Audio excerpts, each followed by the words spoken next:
This is the Sound of Unrest from Rockaway Podcasts. I'm Steve Lake. Today we're talking to Grant Showbiz. Grant was a member of the Here and Now band who were instrumental in bringing many people together. The Mob, Zounds, the Astronauts and a whole host of others all met through Here and Now and the free gigs and free festivals that they were responsible for. Since that time, Grant has also worked extensively with Marquis Smith and The Fall, producing the album Dragnet, worked with Billy Bragg and is probably best known for his work as a sound engineer with the Smiths, going on to manage the Smiths for a brief while. So as you can imagine, Grant has a fund of knowledge and stories relating to both the alternative music business and what happens further up the food chain. So without any further ado, let's get on and speak to Grant. With Rockaway, obviously, you know, they're very involved there in sort of the future and building the future, but a lot of it is rooted in ideas that we all came across when we were love it. younger. I mean, I think I might have said this to you when I went to Rockaway, I cried because I was like, oh my God, someone's doing it. Because as far as I can see, is anyone else doing it? I don't know. I don't know of any other. You know, I've been to places that are held together by religion. I've been up to Findhorn, and it's all very religious and odd. And you know, I've been to other places, but something like I bow down before Mark. I really do. Yeah, and his compatriots. How I met Mark was through the free festivals and free gigs, which was how I met a lot of people, which really was about Here and Now and what they were doing. And I wondered if you could maybe just explain a bit about Here and Now and free festivals and the free gigs. You know, the whole thing with Here and Now was I started my career working for Virgin Records and Steve Hillage. So I started at the top and then plummeted.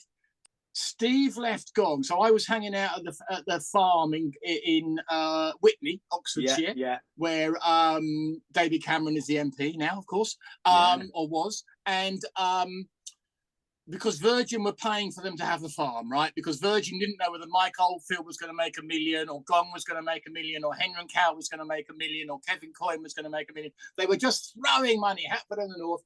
Something's going to work, and of course, by surprise, Mike Oldfield did really well. So they were that as surprised as anyone else was that happened. So I was hanging out with Gong. I was hitchhiking off school and going to see them. They took me back to the farm because I could get back home in Hemel Hempstead, get to school the next morning. And as long as I actually got to school on time, my parents didn't seem to worry about anything else. And then Steve left Gong, and I still stayed with Gong. And I knew Steve was there because Steve was still in the farm. And then Twink, who was the original keyboard player with Here and Now, was kind of working as Steve and Miquette's, what would you call them now? Apprentice, I suppose. And he left. He couldn't hack it. So in 1976, the very beginning of 1976, which was my gap year between school, my gap year between school and uni, I started hanging out with Steve and Miquette. So we, which is when they went and did L. So Steve suddenly started to teach me a little bit about how stereos worked and amplifiers and all sorts of amazing things. And literally all the technical knowledge I ever have was taught to me at that point. I've never learned anything since then. But it transpired, and we had a great summer. We ended up at Robert Wyatt's cottage, and I was doing things like phoning up, I want to say Willie Mitchell, not Millie, Mitch Mitchell from, Jimi Hendrix Experience, Clive Bunker, Colin Bass, who was the bass player, getting my mates into the band. So I was phoning people, didn't realise I was a little Herbert of 20 years old. I was phoning people and going, do you want to come down and audition for the Steve Hillage band, please? And so all these guys, so I met all these people, amazing. Mitch Mitchell, tragic, but obviously just too floppy for Steve. But we did it. There was a rehearsal place called Manticore on Fulham Road, which was owned by Emerson, Lake and Palmer, and it was an old cinema. And so we did the audition And, Steve really needed Clive Bunker. He didn't need Mitch Mitchell, but Mitch Mitchell was like fantastic. And then what happened was after the audition, Mitch Mitchell played the drums for about 2 hours by himself. And I was thinking, okay, he hasn't got a drum kit anymore. He sold his drum kit for drugs. And he's literally just expressing himself. And I just stood in the shadows. He didn't know I was there, and just listened to him. So here I am. I'm doing this thing, getting my mate in, Christian Boulay, who I'd met through Gong, who lived in France, Phil Hodge, who played in a sort of Hatford and the North Copyists band in Hempstead, where I live. They all came and played. Basil Brooks. I then started living with Basil from Zorch. And going to Virgin Management. I used to go to Virgin Management barefoot, and they were after about 2 months, they said, "Can you start wearing shoes, please?" They were a bit upset by that. But yeah, I was ordering all this. So it was great. We went on tour. So the whole thing was first ever gig, Hyde Park, September 76. We didn't do any warm-up gigs, right? This is the thing that I now know was madness. We just rehearsed in a little place opposite Motorhead, in a tiny little basement in Chelsea. And I saw Motorhead beat up their manager, which I thought was very impressive, and throw him out of the rehearsal room.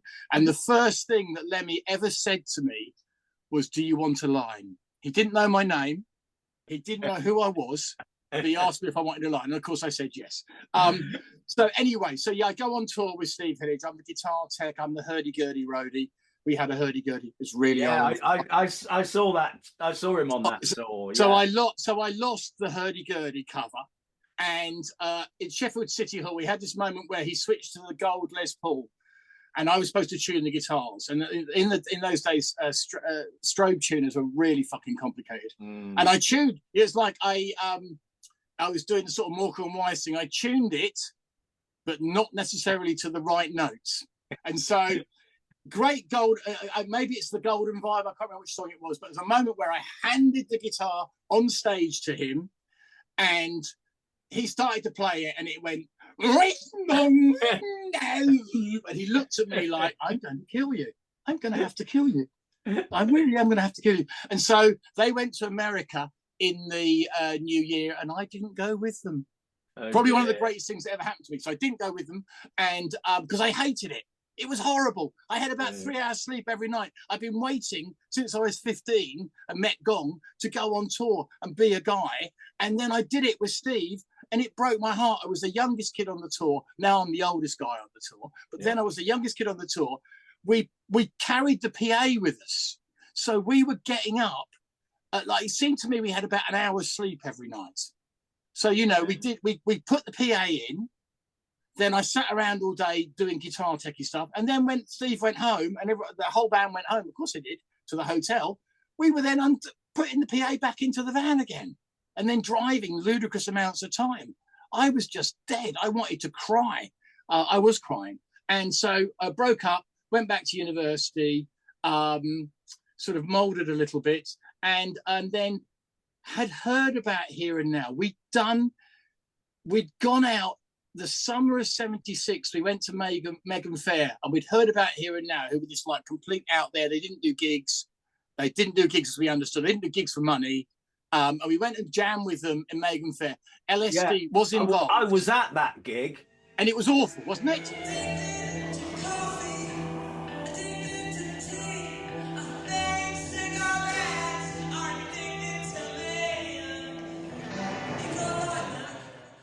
Here and Now we're giving out mushroom tea, and I remember drinking some mushroom tea, and I do remember thinking it was kind of really loose and untogether. They never seemed to be in tune. I mean, obviously I'd come from Steve had really been drumming into, I think coming out of Gong, he'd been drumming into together, organised, knowing what you're doing it deliberately, working all day and then maybe having one spliff at 8 o'clock at night. Do you know what I mean? Not that let's get stoned at 7 o'clock in the morning and do everything wrong thing. It was really sharp, organised. Obviously, Steve was top 10. He was a top 10 guitar hero. We forget that now. He was massive. We did every gig you could do, we did. And so it was a little bit like, oh God, they're a bit of a mess, aren't they? Do you know what I mean? Thank God we're not like them. And so that was my first impression of them. then, having decided that university wasn't for me down at Canterbury, where I went to because Steve had gone, Kent University in Canterbury, realised that I wasn't going to be a lawyer and change the world from inside. I really couldn't stand any of it. They seemed to be teaching you how pointless being a lawyer was. I don't know if that was a process that they actually did deliberately, but to me, the whole course seemed to be, don't be a lawyer. Yeah. You know what I mean? It was really like, Eskimos use songs, the one who sings the best song. And basically, if people could talk to each other, they wouldn't need a lawyer. And I was thinking, you're not really selling this to me, guys, So anyway, there's a festival somewhere in North Cornwall, and I'm not going to remember the name of it, but like about 300 or 400 people. Don't know why I fucking went. I went because I was probably, I was a Windsor Free. I'd done the Windsor Free festivals and all that kind of shebang. Yeah. So I went down there, about 300 people in a field. And of course, that was the weird thing about Here and Now, because people don't think about that with festivals now. We were the only thing there. There was no other bands playing. There was nothing else. I used to go to those festivals and you'd sit around for a couple of days and you didn't know whether it was going to happen or not. And sometimes it didn't. And then there'd be a buzz, Here and Now have arrived. Are they going to play? Well, they're vibing it out. There's a full moon full moon on weekend, Saturday. mate. Full moon on Saturday. Yeah, if somebody can get a generator. And that seemed to be what free festivals were about for a while. That's exactly what and that's when they were great, actually. No food places. I mean, nothing. The first thing we would, once I got into Here and Now, the first thing we would do when we got to one of those festivals was find the food tent, the free food tent, and say, can we work for you? Because then you got food. Yeah, that was the only way we got food. We did that at Deeply Vale. We went up there and we just thought, and we had no money. We'd been to some bloody protest at Windscale Nuclear Power Station, but nobody had any dope. So we left there pretty quickly, went to Deeply Vale and thought, okay, we'll start a free food kitchen and then we can go round and collect money, buy food, cook it for everybody and eat. Absolutely. That was classically, I knew that Keith and Suze did that. So anyway, I turn up at the festival. There's the band I remember from last summer. Their bus is there. Of course, they're laying around. Keith the bass wasn't there, which possibly was a good thing. They had another bass player. And but Steffi was there, Keith was there, Suze the Blues was there, Jean the Green was there, Twink was there, and they were kind of lying around. And they were literally lying around. And I kind of did this thing that there was a PA and there was a stage, but the distance from the bus to the stage seemed to be like 1,000 miles, and there's a lot of chatting and smoking going on, and eventually I think we agreed that there was going to be a gig, like you say, like a week later we're like, maybe we should do the gig, there's about 500 people here now, whatever it is, let's do the gig. But then I kind of single-handedly, because I could set up drums, so I kind of picked up Keith's drum kit and set it up. And then I sort of took Steffi's amplifier and set it up. And then maybe the bass amp was already there. Twink had to do his stuff because it was a weird little box he'd built. And I kind of put it together and it was kind of like, it's all on stage. Would you fancy going up there now, trying to do some stuff? You never know. And they kind of did it, and then and it was all sorts of shenanigans went on. As you say, the generator, we were all on acid. The generator packed up, and I had the brilliant idea of putting more petrol into it, which is like, people were like, oh my God. I mean, I remember Jean the Green saying, you saved the world. You saved it, And I was like, really? It was just putting petrol into the generator. Do you know what I mean? With your arcane technical knowledge. Yeah, the magician. And I know nothing. I know nothing about generators. But I was like, generator stopped, petrol can there. I wonder, It was like... I remember it was like pouring a sort of translucent green octopus into the tank. I can remember being hypnotized by the petrol and almost going into the tank with it, you know. Yeah, So it was pretty amazing. But and then they played, and it was fantastic. You know, utterly improvised, mad. There's Keith, of course. You know, love at first sight with Keith, and indeed Seize the Blues. And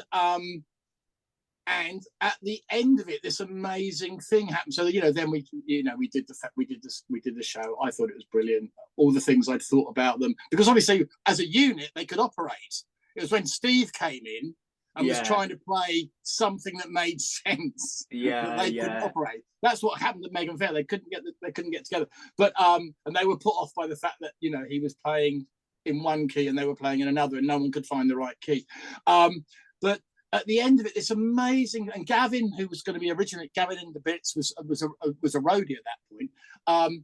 They came up to me and individually, at different times during the day, they said, "Do you want to come? Do you want to come and join us?" They were asking me, you know. So I've been rejected by my boyhood hero Steve Hillage, of course, who I still loved, and Miquette, who I still love, and of course I love deeply now. And without them, no Grant Showbiz, you know. So thank you. But suddenly, having been rejected and thrown on the university dung heap, as I saw it, they were asking me to be involved. And it was just, I was like, oh my God, they want me, you know. But of course, no internet, no telephones. They went back to London. I went back to university, and that was it, really. I was like, okay, well, they're out there somewhere, you know. I don't know where. I don't know how we did used to keep in touch with each other in those days. How did you find Deeply Vale? I have no idea. No, I have no memory. You go to some festival in Wales. You knew it was in the Preseli Hills, and of course you got everywhere by hitching, and nobody had a phone. I don't know. No idea. I have no idea. I still to this day, I have no idea how we found Deeply Vale. How any other places, obviously Stonehenge we could find, you know. Everything else was insane. And so I went back. I collapsed at university. I gave in. I went over to Sussex University where my pals were hanging out, and they came down and did an all-nighter in a cinema, which again was fantastic. And I've spoken to the person I think promoted it, and he denies all knowledge of it. So who the fuck did it? But it was in a cinema, so it was really weird because they showed the film. It was a straight cinema, and then afterwards they set up on that little podium in front of the screen and played. And of course, Anno was there. And so Anno's there, and I'm a love at first sight sort of guy, right? And that was it. I was like, oh my God, she's French. Yeah. She's French. Gong had French girlfriends. Yeah. Wow. I know that was and also, you know, and it's only now that I realise, I look at photographs, of which I have many photographs over that period. She was just the most beautiful creature in the world. And I didn't really appreciate it at the time, apart from the fact my heart exploded. So they finished the gig, and she's like, do you want to come back to London? I'm like, I think I do, you know. And we're, so we get back, and we get back to West London, and I'm squatting. There's somebody squatting at 401 Latimer Road, right? Jean Le Green's there.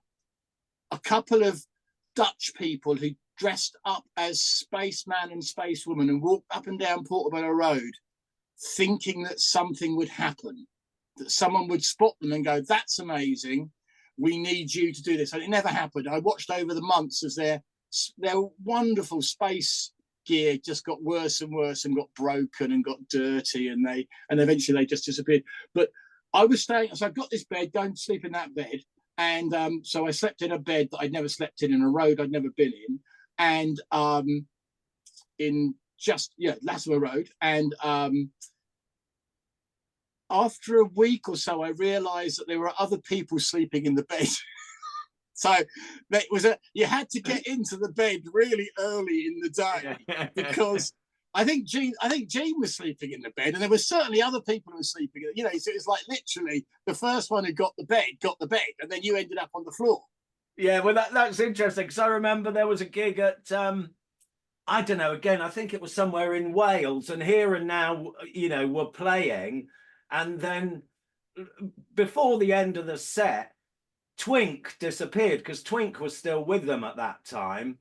And then I was talking to the band afterwards, and probably Keith the bass, who always seemed terminally grumpy to me, but it was oh, fucking hell, you don't do that to your mates, do you? We're halfway through the set, but there's only one decent bed, and he just fucked off so he could get the bed. You don't do that to your mates, do you, in the middle of the set?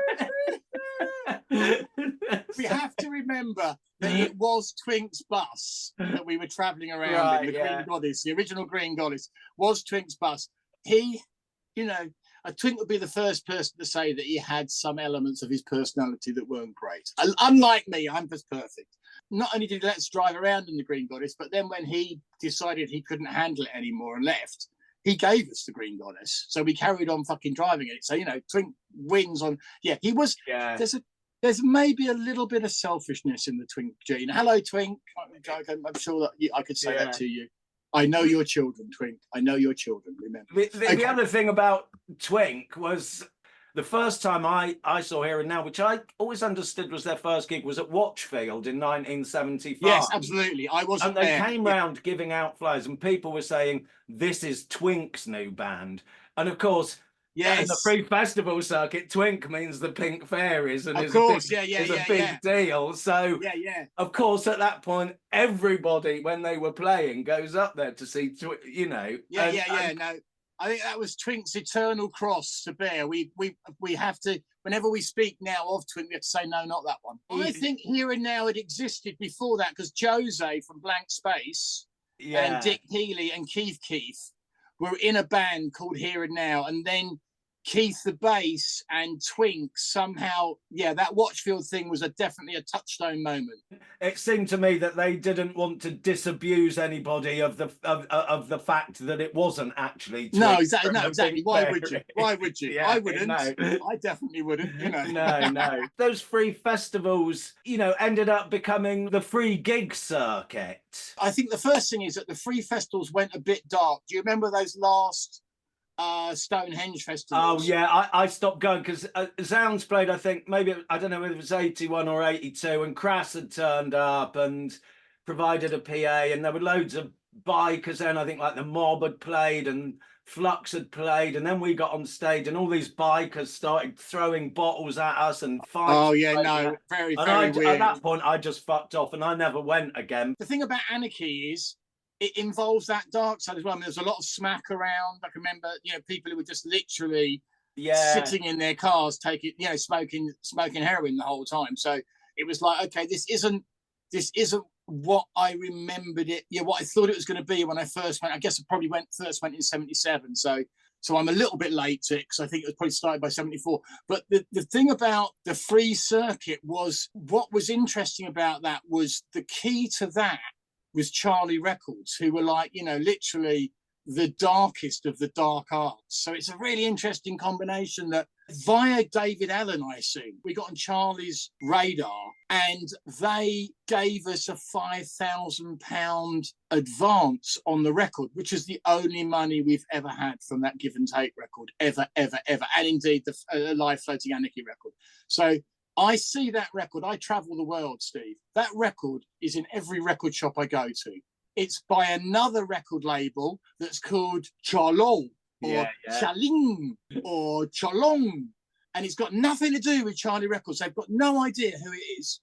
They've never heard of that person. And yet it's everywhere. So they've sold a lot of those records, probably not as many as as Keith the bass believes they've sold, but certainly a lot. So, but what happens? So by getting in with the devil, the very devil themselves, which is Charlie Records, I'd find me an artist that's been paid any money in royalties by Charlie Records. I'd love to find one. And they did terrible things. They would find like the third mistress of Jackie Wilson, someone that Jackie Wilson shagged. For 5 days in Detroit once, and get her to sign the release on something. We've got it. It's all here. She got her 500 quid. She's happy. Anyway, they probably had a very unhappy life. But so here's the thing: they gave us an office.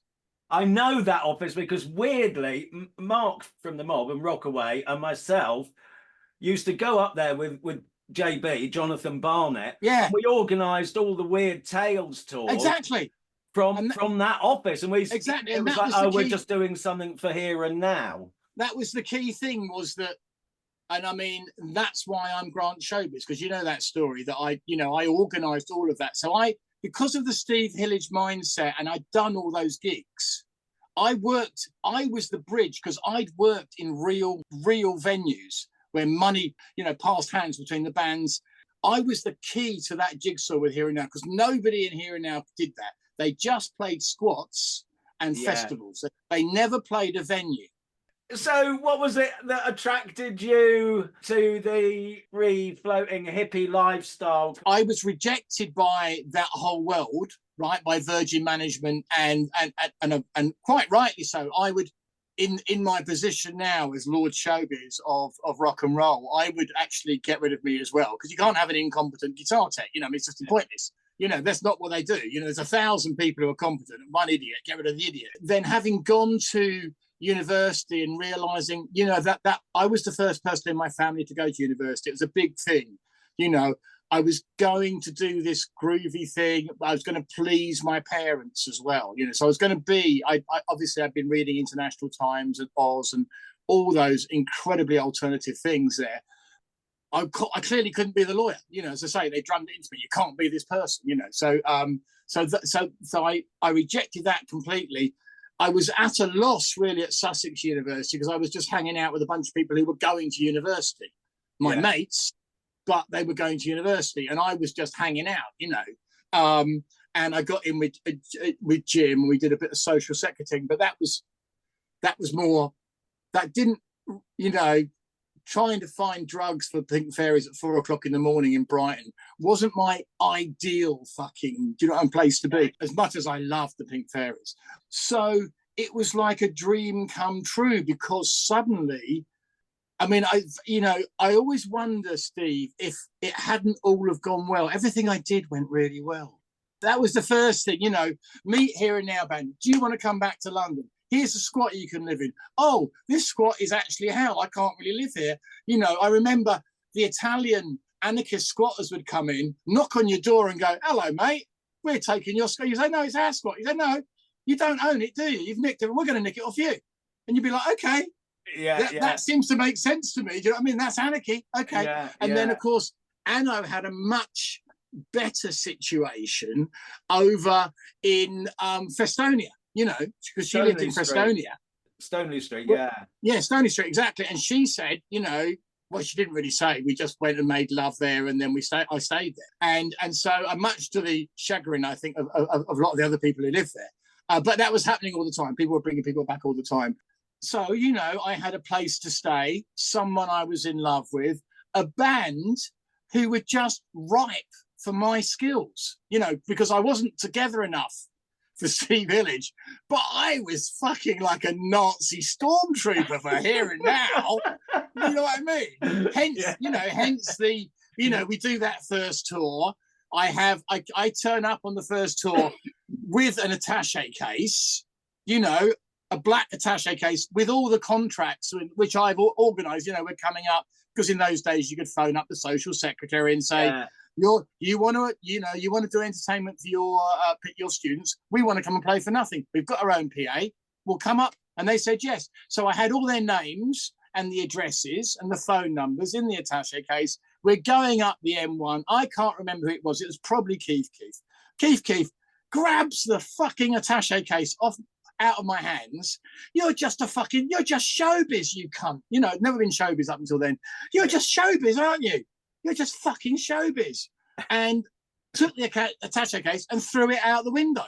Every contact, every fucking address, every gig we were doing left the van at that point. And of course I was like, okay, yes, I am fucking showbiz. I love it. I had David Bowie's autograph. I had Lou Reed's autograph. That's how I met Gong, because everyone was playing Aylesbury Friars. And I'd go and Bowie, before he did Ziggy Stardust, was doing it. And I met Bowie, and he gave me a vial of a glitter, and Woody Woodmansey gave me a drum kit, which I then chopped in half and gave to my best friend. But they didn't, Pink Fairies were there. Lou Reed was there. Very famously, Lou Reed was touring with a band called the Tots. Very short period of time. We had very long hair. And so I handed the album Transformer, and indeed the first Lou Reed album was Transformer, hadn't come out. First Lou Reed album, because he was like a panda in those days, right? He had the white, the blonde hair, and the panda look. And I gave him the first Lou Reed solo album, and he signed it. And I said, "Oh no, can I get the Tots autograph as well?" So he very grumpily grabbed it for me and wrote "The Tots" and gave it back to me. You know what happened with Gong? So the same thing. They play Aylesbury Friars, lovely. Go backstage. They're like, "Oh, do you need a lift home?" I was like, "Yeah, I live in Hemel Hempstead. You're going back to Oxford, so that'll be yeah." So unlike Bowie and unlike Lou Reed, they offered me something. So I was sort of just perfect for Here and Now. I mean, they hated me. Of course they hated me. And of course, because in essence, I'm sure there's still members of the Here and Now who can't believe that me, the literally talent-free, loudmouth idiot, is the guy who made the career. Do you know what I mean? And they're kind of like, do you know what I mean? They never had that career. The Golden God thing never happened.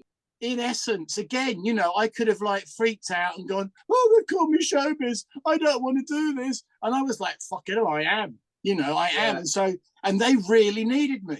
Yeah. No, I hung on to the money. I stopped Keith the bass spending it all on beer, or Keith spending it all on dope. I was like, "No, we need food and petrol."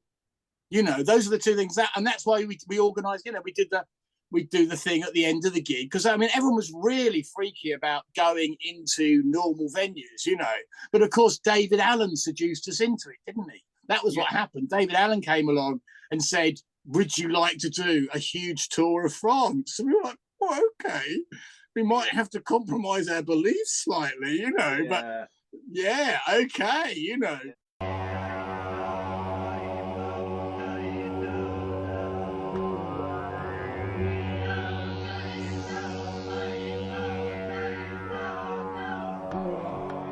We've been doing the free festivals, but anyway, a bunch of guys said the very, very bad thing, which is, "If you're ever in Norwich, come round." And we did.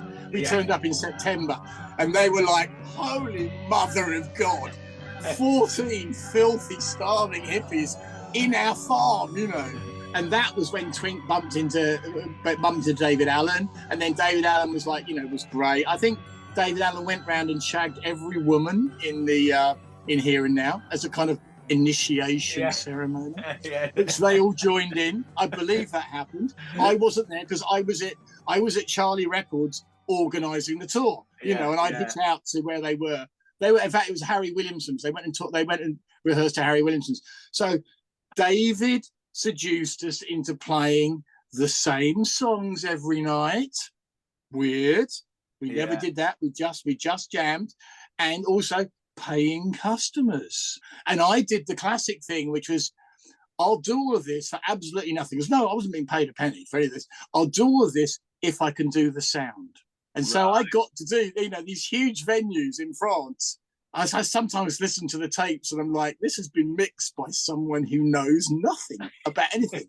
But, they always did that. And then, once David went, then that, I've got the history of that slightly wrong. So David was really got us into venues.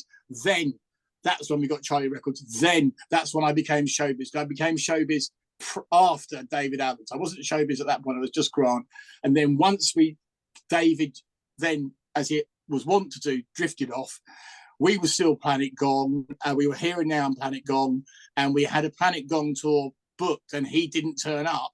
And so we went out to Here and Now. And that was when we started doing those freebie things, because then we re-established a lot of it. Keith was obsessed with just improvising, whereas Keith the bass wanted to do tunes. I think Steffi didn't really know anything. Steffi was just on a higher plane than everything. But making decisions was not a thing that he was into. Yeah, I mean, basically, to me, it seemed like as long as Steffi was playing his guitar and his amp was pointing right at his head, turned up as loud as possible, he was in heaven. Listen, I would just like to say that I did that because Steve did it. So I was like, because after a while I was like, okay, the fact is that Steffi's guitar is so loud that I can't hear the rest of the band. I can't mix around it because the PA isn't loud enough. Yeah. But I was like, I tell you what, Steffi, if you have it like a monitor in front of you, pointing at you, you'll be able to hear it as well as you'll ever be able to hear anything. And so I didn't have the spill off the stage. Steffi is probably a little bit deaf now, but you know, a lot of people in rock and roll are. But yeah, that was one of my moments of genius, but I stole it from Steve because Steve had it like that. I had some of the best, I mean, I've had a lot of great moments in my life, musical moments, but definitely some of them happened in those first years with Here and Now. Sometimes we just went to some fantastic places, you know. Before we had a band, I was religiously following them around, you know, just like hanging around the stage because I was... No, absolutely. That's exactly what I did with Gone.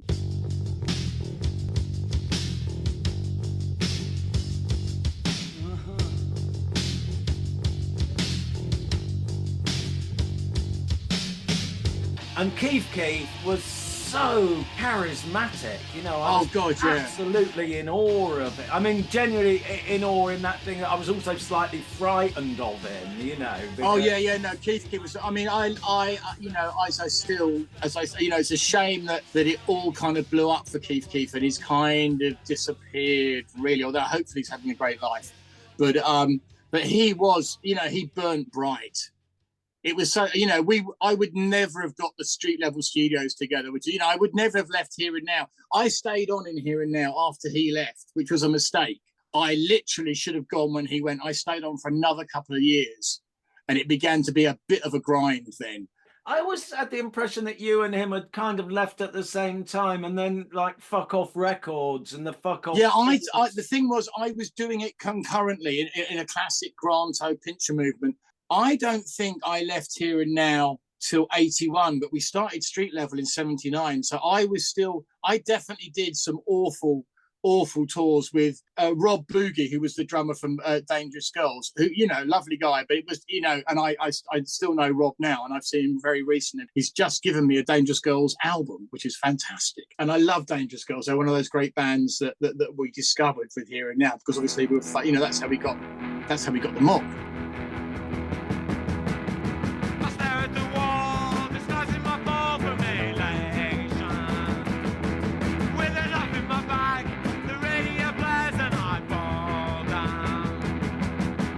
One of the things we did was sort of say, are there any local bands that would like to come? We've got a PA, if you want to come along. I always remember meeting Mark because, you know, we went to Yeovil and they were like the punk band. Of course, you know, again, they didn't know what a punk band was and they didn't know what a punk band should look like. So they were like, they kind of, they didn't have any of the kit. They didn't have any bondage trousers or tartan stuff or, you know, black. They were kind of, I remember sort of Kiss Me Quick hats and, you know, because they were like, yeah, obviously they were the punks of Yeovil, but, you know, they had no idea of what actually, you know, what a London punk was like. Because, again, it was so parochial punk, wasn't it?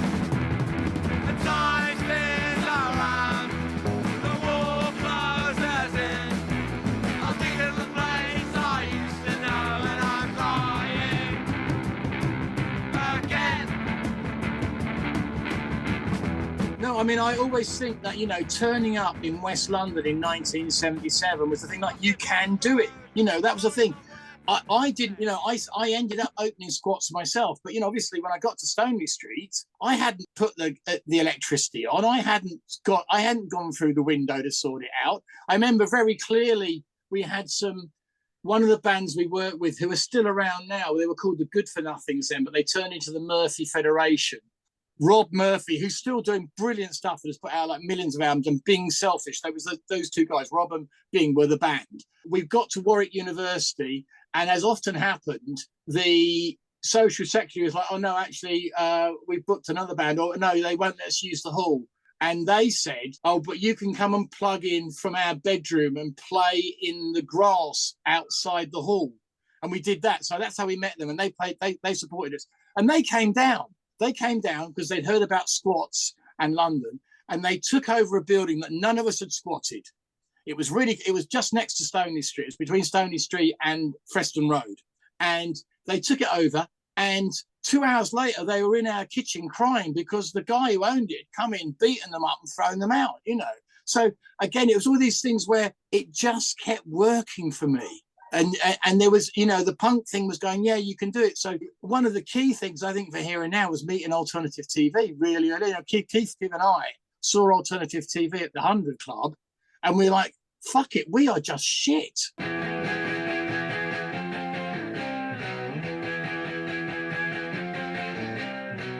This is the future, you know. This is why are we doing this stuff for Here and Now?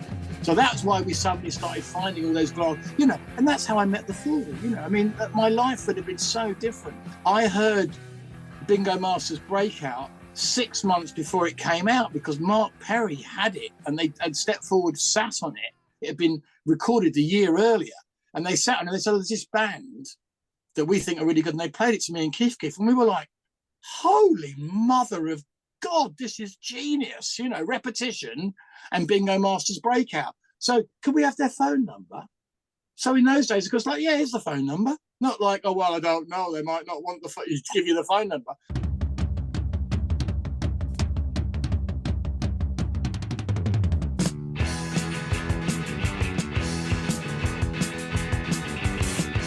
So then I'm phoning up Mark and Kay and going, you know, we've got a PA and you don't play out of Manchester very much, and we can play all over, we're playing all over the north.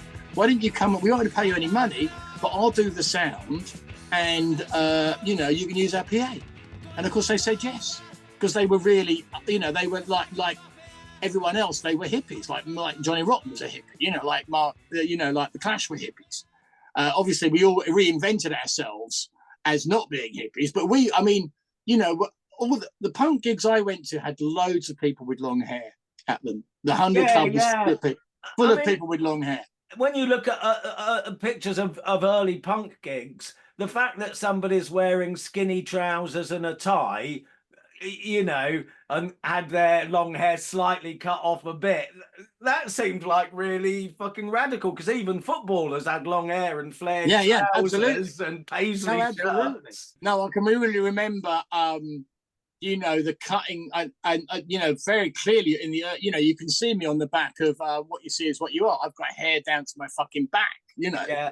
1977 at Glastonbury, that wasn't actually at Glastonbury, was at Street.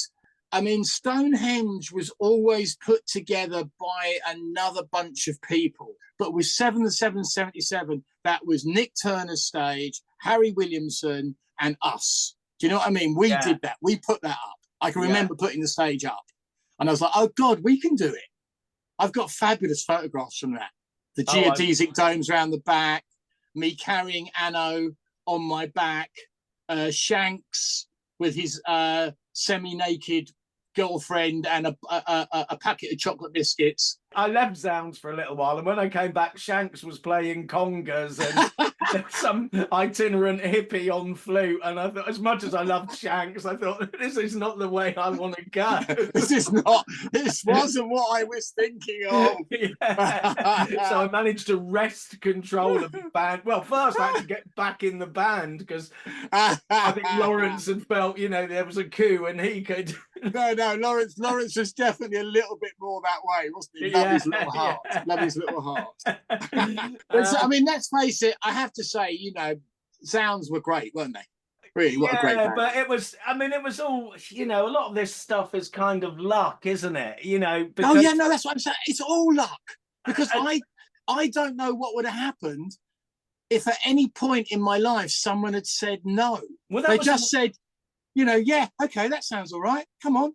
Within walking distance of my squat in Stony Street was Step Forward with Deptford Fun City and Mark Perry, who became a great mate, and Jeff, you know, who I know to this day. And that, I mean, so imagine that I landed in the absolute epicenter of punk and the alternative music business. Insane. I mean, that's all incredible. Like you say, you know, because you know, there's a fantastic, you know, Billy Bragg's just on his 40th year, you know, of 38 of which I've been involved with him. And, you know, he was desperately trying to get a cassette tape to someone, right? And he'd been round. He was, that thing you're going around record companies. Oh yeah. And he went round to Charisma, and he'd been there twice, and he was trying to find Peter Jenner, and he was like, "I've got the cassette tape," and they're like, "Yeah, can you just sit there? Sit there, wait in reception for 3 hours, and then no, I'm afraid Peter Jenner's not here. He's busy. He's in a meeting, And so he went back. He'd done 3 or 4 record, maybe more record companies, and had the same thing. Oh yeah, go away, little boy. Scruffy little Herbert. And he sat there, and someone came in and said, "Have you come to fix the video machine?" Now, here's the thing. I doubt that fucking Billy could plug in a kettle. He knows nothing about anything technical, but his best mate, Wiggy, when Riff Raff broke up, which is the punk band they had, when they broke up, Wiggy set up a video company. This is in 1982. And the only bit of technical knowledge that Billy had was how to get a video machine to work on a television. There's loads of old boys like us going, "How does the Zoom work?" So what happens is he's lying. He's not been sent by the video company, but he's seen his moment. "Oh yeah, I've come to fix the video." Yes. And he goes into we're all milling around. They want to see a video of Genesis or something, Yeah. And they're like, "We can't get it going, old boy. I'm sorry. It just doesn't seem to work." He goes, "Well, you plug this into this, and then you tune this in, and it starts." And so the video's going on. He turns to the person next to him and says, "Which one's Peter Jenner?" And goes over, gives him the cassette. And that's it. Absolute luck. If he'd been there an hour later, the video would have been fixed and he'd have been blanked again. Things like Rob Murphy. Rob Murphy puts out these incredible records. The Murphy Federation were incredible. I remember they did Shakespeare's Julius Caesar in a squat in King's Cross. They did something about the 100 Years' War at Meanwhile Gardens. They were phenomenal. But no, they just never got that break. He's still making great records, but nobody knows about them outside of a tiny little coterie of club integral people who love him, and Resonance Radio, which has its audience. I don't know how many people listen to Resonance Radio. Maybe it's thousands, but it's just the luck. Yeah, it's the same with Mark Astronaut in a way. Apart from those of us that know about him, again, and that's another here and now connection. He deserved more. But his best stuff is as good as anybody. It's up there with like Kevin Ayres or. I agree with you. Whoever. Peter Pan meets the suburb, hits the suburbs for me. It was golden for me to do that. It just, street level was like bursting with joy when that happened. I keep meaning to send it to Johnny Marr, because Niall Marr, Johnny's son, the great Johnny Marr, said this thing to me once, said, "The thing is, I met all these really cool people, but Niall thinks I'm really hip because I know you from here and now." Really? Okay, Johnny. Luck is such a wonderful thing. Yeah. May you be lucky, Some Steve. people are born, and some people are unlucky. I've got friends who just nothing goes right for them. And no, absolutely. That's what I mean. And how would you and I have dealt? I don't know. If you hadn't met Jeff Travis, if you hadn't have stopped outside Crass, would you do it? I don't know. I might be a fucking, I don't know. I might have been a road sweeper. I've got no idea. And there is that thing of you make your own luck in some ways, don't you? But there's no way we could have planned to break down outside Crass's. Exactly. I mean, you had to be in the van to break down in the first place, but it's still an infinitesimal amount of tiny timings and moments. People are like, "Oh, did you plan out your career?" And I'm like, no, literally, I was like, "This looks interesting. Oh, what? Okay, yeah, that looks good." What I mean? That's all I've ever done in my life. Oh, yeah, Billy Bragg, you seem quite an interesting person. Oh, Rough Trade want me because I work with the Fool. Marky Smith put me in the studio when I'd done What You See Is What You Are was the only record I'd done, but I knew more. I was the first technical person that he could talk to, that understood, made them sound great live, made them sound great on stage. And he was like, "You know what? I mean, Mark was mad and did some fucking mad things that but one of the mad things he did was say, 'Come and produce Dragnet.'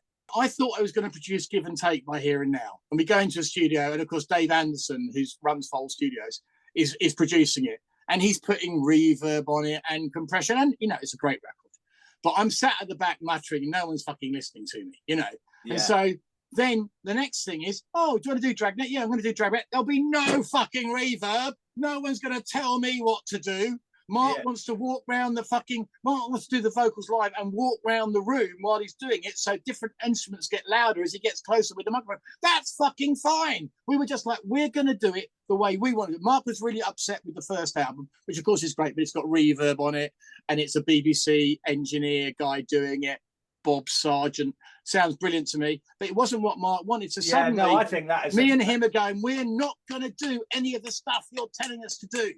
When Jeff Travers heard it, I think he did say, well, can we do it again? And Mark was like, no, we're not fucking doing it again. This is it. And everything stems from that. Everything stems from me having a hit record, a #1 in the indie charts record with Drag That. Suddenly, everything else stems from that. And only that stems from Here and Now. And that stems from Steve Hillage. All those things, infinitesimal manner. And that stems from me liking Gong and not getting put in the bus with Bowie and not being put in the bus with Lou Reed, but Gong putting me in the bus and taking me home and letting me sit for sound checks. First time I ever saw a sound, there's a sound guy called Phoenix Deluxe, and he's as important and cool as the guys in the band. Yeah. Because when I saw Bowie, I didn't know how his voice was coming out of the box. I was like, how is his voice? Yeah. And it was only through watching sound checks with Phoenix doing the sound for Gong. I know, we used to enjoy the sound checks more than we enjoyed the gig because we were there. Yeah. We knew his name. His French girlfriend was there, crotcheting brightly coloured berets for everyone. And I remember at festivals, Here and Now sound checks and you setting up the stage could go on pretty much all day and was as much a spectacle as the actual gig, I know, I used to love that. Was so great. That was that's what Johnny and Andy from the Smiths remember. They came to a gig because we used to play Manchester Poly all the time. They came to a gig when they were tripping and they were like, this guy is at the mixing desk and he's been talking for half an hour. Yeah. Do you know what I mean? About stuff, And so that's how, Morrissey knew me from the Fall, but they knew, Johnny and Andy Rourke knew me from the Here and Now gig and the chatty nutcase on the mixing desk. Oh, they were aware of Here and Now. Yeah, they Andy and Johnny came to Here and Now gigs at Manchester because we played Manchester. We used to play Manchester all the time. Again, perfect times when Jeff was like, I went to that 5th gig they did at a University of London Union. They were supporting the mission, and the sound guy was putting dub echo on Morrissey's voice. I wish I had a tape of it. Yeah. I think there is a tape out there somewhere where, he's like, miserable lie. Yeah. And I was like, well, the first thing I do is not put the echo on everything. Jeff is like, are you interested? Or Scott Peary goes, are you interested? I was like, of course I'm fucking interested. But again, Johnny and Andy knew my name. So when Morrissey said Grant Showbiz and Jeff said, we've got this guy, Grant Showbiz, he might be quite good, again, fucking madness. Yeah. Out of nowhere. Insanity.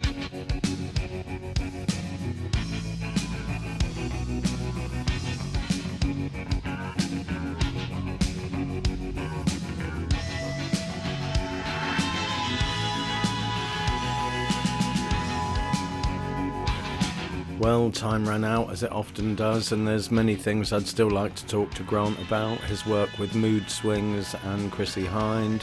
Hopefully we'll be able to have a rematch at some point in the future.